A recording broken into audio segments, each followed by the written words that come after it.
Back again, rocking and rolling. Here we are for another exciting fireside chat with the folks from Viamedici. They're coming in pretty soon. There's Al. We're going to be talking about. Hey, Al, how are you? Good. How are you doing?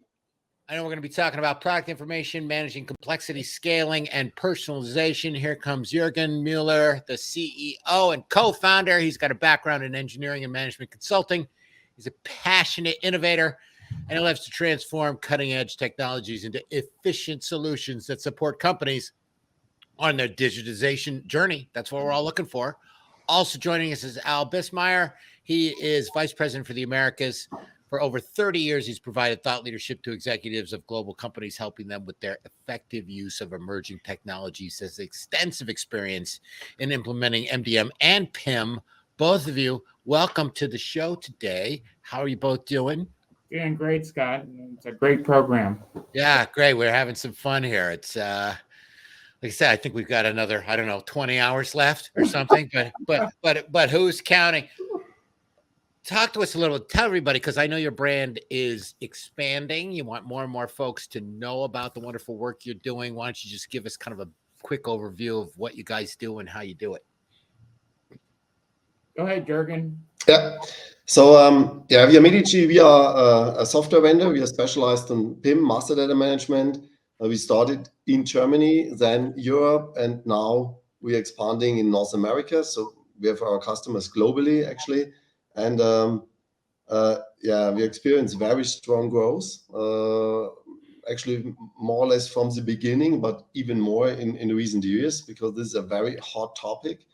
And within the whole sector, we also have a focus on manufacturing and retail, trading, wholesale businesses. So this is our main sector.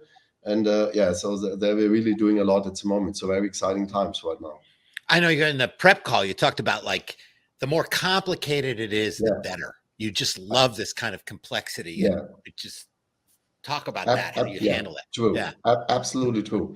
Yeah, that's right. So as we started in manufacturing, this is, I would say, and within MDM, our core domain is products, so product data. And with product, this is where you simply have the highest complexity, and in manufacturing, again, even more. So it's really, we have customers who have millions of products, very large portfolios, and again, high volume and lots of product variants, which makes it, again, very complex. And all this, of course, based on relationships and things like that. So you need to think about, you cannot just manage the individual SKUs or something. We really need to think about how do I create those rules, manage it by rules, that you are able to configure it, to completely personalize it. So personalization is also a very important topic, and we need to care for this as well.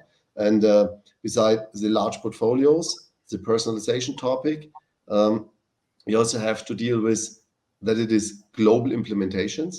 So we also need to deal with all the languages. So especially again here in Europe or also in Asia, you have lots of different languages, and you need to manage that information in all those languages, care for the processes, care for translation, all this stuff.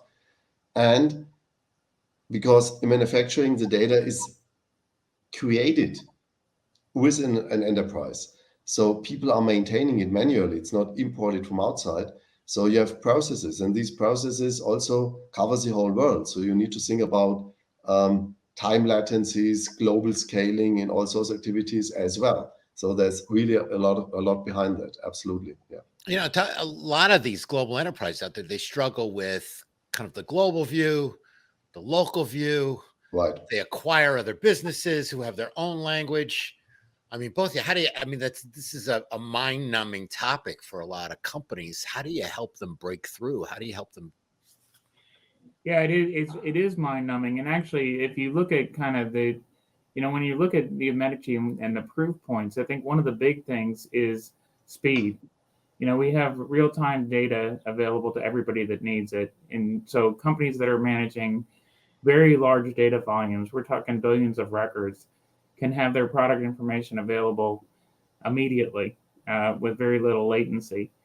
And what you're seeing, and I mentioned this a little bit before, is that 93% of the company, the consumers that are out there, they expect the experience to be consistent with what they would get in a traditional brick and mortar space, which means that they want to have configurability, flexibility, and the ability to order the product when they want it at the price they want it immediately. And so if you look at the pressures with Amazon as an example, especially in some of these local markets, these companies are, people are used to buying something and getting it delivered in the afternoon. So it's not just about being able to configure the product or order the product, but it's also being able to fulfill the product that you're doing. And if you look at kind of the whole market in general, COVID has really created an explosion in the demand for e-commerce. $219 billion was added in 2021. That's a 14.2% growth rate, and a lot of the big companies did not anticipate having to go to, well, first of all, introducing additional parts of their product portfolio to the market, but then also going into the new markets. So they've had to go to like Brazil or Asia or other markets that they weren't necessarily going to bring a product to, and they've also had to deal with these marketplaces. It's like, what is this? We got Alibaba, you got Amazon, you got eBay, but now you have industry-specific marketplaces, or you even have some of the larger companies with lots of brands creating their own marketplaces. So not only are you sending stuff out of very different channels, but you have to send information out to different marketplaces as well as to retail. So the complexity of the product data and the volume of the product data is huge. And Viamedici has been dealing with this. It's kind of interesting. We attacked this years ago. We've been in business 20 years, and the complexity and the volume has been something. It's like, hey, been there, done that. And now you have a market that's like, hey, I need that. So it's an exciting opportunity for us in the United States specifically. Only 93% of consumers want to have the same experience as brick. What's up with that other 7%? I don't know. Actually, I found low. I just read some interesting things in Brand Magazine, actually. So 56% of consumers say that they'd pay more money if they had the proper product information available to them and a complete view of things. So if they get the right data at the right time, they're willing to spend more as opposed to less. And then actually, this was also an interesting thing in the brand thing I just recently read. 90% of consumers say that they don't get accurate information when they do initial search around product. So, they're not, either the content isn't there, the price isn't there, the image isn't there. There's some variable that's not there in the first pass. Mm-hmm. So you can tell companies are not doing a good job of getting this out and managing their products. And that's just for specific channels. And when you open it up to multiple channels, it's getting to the point where executives within organizations are saying, hey, this is a serious problem. That before they put up an e-commerce site and they're like, oh, this is going to fix it. It's the storefront. But there's nothing, the complexity is managing all the product information behind the storefront and then publishing it to the right folks when they need it. Yeah, that experience you're looking for, I'm certainly spoiled already immediately. You're looking for full comprehensive product attributes. You want to understand size, weight, whatever, all those things that are important in making that decision that you can't, you don't have it pack in hand in a store. So you got to replicate that in some way online so people get a sense of, all right, what am I really getting? And that's another thing you kind of mentioned some. So we have a configurator. We're the only PIM with a configurator built in. And that also goes back to the market's demanding. So people want to be able to configure their products. And in many cases, there might be tons of attributes that they're dealing with. And so the idea is that you can actually create and configure and create a product, a new SKU in lots of one, essentially, that's specific to me, if you will. And when they're doing that configuration, they don't want to wait. If you've ever been online and worked with some of these things, you start working on a chair or something, or even a shoe or something, and there's a latency and you're like waiting for the thing to go. And it's like, this is ridiculous. But ours is like immediately, because we use a data store as part of our solution set. So as you make changes, you can immediately see the changes and they're updating live on the screen, and then you order the thing. So, and that comes back to the demand of the consumer. They're not willing to wait on this stuff. It's like, hey, if I have to wait around for this thing to make me a new product, I'll go find it someplace else. So what is there maybe a customer story you can share with us, something about a real life example of how you really made this work? Jürgen, would you like to take that one? Yeah, we can. Yeah, of course. Yeah, we can. There are a couple of good stories that we can share with you here. So maybe I mention one, which is a very big project actually currently. It's a company in the building material business. It's a 𝐒𝐿𝐴, a very large corporation, a multi-billion company, active worldwide. And what we're doing here is, of course, also managing all the data we got from all the products, connecting to the backend ERP system and other systems. And then again, this actually has all that complexity because it's more than 30, 40 languages at the moment. They're rolling out new countries every week. So really a lot of speed.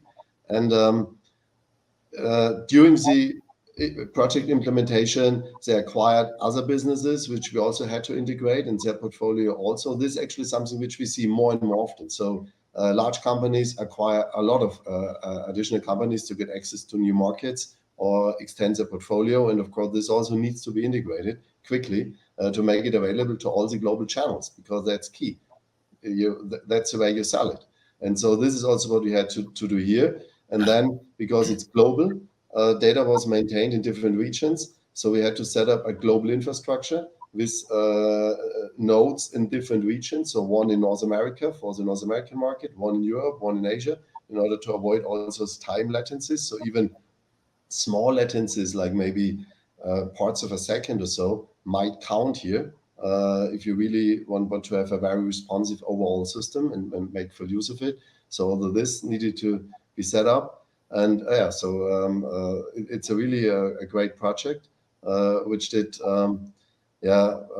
provide quite some challenges in the beginning in order to really get it done. And as usual, involves some change management on all levels, because it's also change in mindset. It's the technology is one thing, but the way you think, or the way you act, and the way people who work with it are thinking, this is also key. So yeah, this was a very, very big project. Do you know 𝐿𝐴𝐿 Nauer? He was in the last panel there. He just came to is it 𝐒𝐿𝐴? Yes. 𝐒𝐿𝐴. Okay, yeah, I think he just went there from Hugo Boss. But anyway, if you didn't see him, maybe he'll probably find you. Yeah, I think they could use quite some people at the moment. Yeah. No, there's plenty of them. I know. So just last moments here, Al. What opening up the Americas, looking at these new markets, look at these new companies. What do you really want the companies and the enterprises in the U.S. and near us to really know about your services? Well, I think really one of the things I want. So when I sit down and look at the big differentiators, I mean, one of the biggest is, and I mentioned in the intro, we have a very high customer success rate. And 99.3% retention is there. And largely that's because of the strong technology set, but it's also because of the people and looking at the process. And, if you look at solution sets, there are some really big differentiators. We deal with complexity, we deal with scalability, we deal with real time, and we have configuration. One of my favorite stories, which I was surprised Jürgen didn't say, was Yokogawa. They had configuration requirements with a highly complex product. And that they couldn't handle, and they started out with zero revenue on this product because their salespeople couldn't utilize it. And then they ended up implementing our solution and putting it online for their sales team. And now 5,000 salespeople are using it, and they have over $100 million in sales on that product set. And so then what they decided to do is, hey, this is so successful, we should make this available to our customers. So they actually are allowing their customers to configure product. So you can just see that, I guess the thing that I want the customers in the U.S. to know is, while we may not be known as a brand, we've been there, done that with a bunch of, very large multinational organizations with highly complex solution sets and doing configuration. So they should feel comfort in having a company that can actually do this on a global basis, which is a big challenge. Yeah, if you can be the platform for almost this ecosystem to allow different parties within this same, your same world interact, interoperate, see the same data, it just makes everything else a whole lot easier. It's huge. I've seen a lot of the systems here in the U.S., even the end users, they talk about multinational, and they have 1 or 2 languages, and they've done like some things. That's nothing, really. Nothing for you guys. We got 40 to 60. 1 or 2 languages, really. Bilingual, trilingual. So everybody out there, if you've got lots of languages, lots of countries, lots of products, lots of, acquisitions, lots of different go-to-markets, these are the guys to help you. Make sure to chat with the Viamedici folks at some point in the session. We really appreciate your support of the Master Data Marathon and all the good work you're doing, and we'll keep an eye out for you in the future here as you progress as well in the Americas and your long-standing customer relationships in the rest of the world there. So thank you both very much today. Thanks a lot, Thank you. Thank you. All right, cheers. Okay, this was my second fireside chat. I forgot to bring out the marshmallows.